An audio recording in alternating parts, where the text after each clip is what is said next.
മാർപ്പാപ്പമാരുടെ മൃതസംസ്കാര ചടങ്ങുകൾക്കായുള്ള നവീകരിച്ച പുസ്തകം ഫ്രാൻസിസ് പാപ്പയുടെ അംഗീകാരത്തോടെ ആരാധനാക്രമ ചടങ്ങുകൾക്കായുള്ള വത്തിക്കാനിലെ ഓഫീസ് പ്രസിദ്ധീകരിച്ചു. 1998-ൽ അന്നത്തെ മാർപ്പാപ്പയായിരുന്ന ജോൺ പോൾ രണ്ടാമൻ പാപ്പയുടെ അംഗീകാരത്തോടെ പ്രസിദ്ധീകരിച്ച പാപ്പമാരുടെ മൃതസംസ്കാര ചടങ്ങുകൾക്കായുള്ള പുസ്തകത്തിന്റെ നവീകരിച്ച പതിപ്പെന്ന രീതിയിലാണ് പുതിയ പുസ്തകം പുറത്തിറക്കിയിരിക്കുന്നത്. 2005-ൽ വിശുദ്ധ ജോൺ പോൾ രണ്ടാമൻ പാപ്പയുടെ മൃതസംസ്കാര ചടങ്ങുകൾക്ക് 1998-ലെ പുസ്തകമനുസരിച്ചുള്ള ക്രമങ്ങളാണ് സ്വീകരിച്ചിരുന്നത്. ഇവയിൽ ചില മാറ്റങ്ങൾ വരുത്തിയാണ് 2023-ൽ ബെനഡിക്ട് 16 പാപ്പയുടെ മൃതസംസ്കാര ചടങ്ങുകൾ നടന്നത്.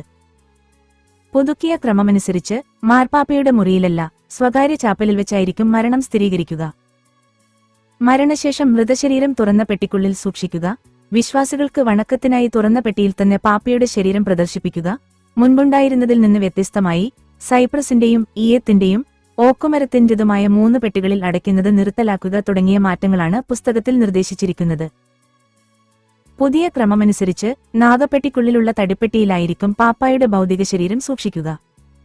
മാർപ്പാപ്പമാരുടെ മൃതസംസ്കാര ചടങ്ങുകൾ കൂടുതൽ ലളിതമാക്കുകയും ഉത്തിതനായ ക്രിസ്തുവിലുള്ള വിശ്വാസത്തെ കൂടുതൽ പ്രഘോഷിക്കുന്നതിനായി മാറ്റുകയും ചെയ്യുന്നതിനായാണ് പുസ്തകം നവീകരിച്ചതെന്ന് പാപ്പയുടെ ആരാധനാക്രമ ചടങ്ങുകൾക്കായുള്ള വത്തിക്കാനിലെ ഓഫീസിന്റെ നേതൃത്വം വഹിക്കുന്ന ആർച്ച് ബിഷപ്പ് ദിയേഗോ റവെല്ലി പറഞ്ഞു. 2024 ഏപ്രിൽ 29-ന് ഫ്രാൻസിസ് പാപ്പ അംഗീകാരം നൽകിയതിനെ തുടർന്ന് പാപ്പമാരുടെ മൃതസംസ്കാര ചടങ്ങുകൾക്കായുള്ള പുസ്തകത്തിന്റെ നവീകരിച്ച പതിപ്പ് പുറത്തിറക്കിയത്.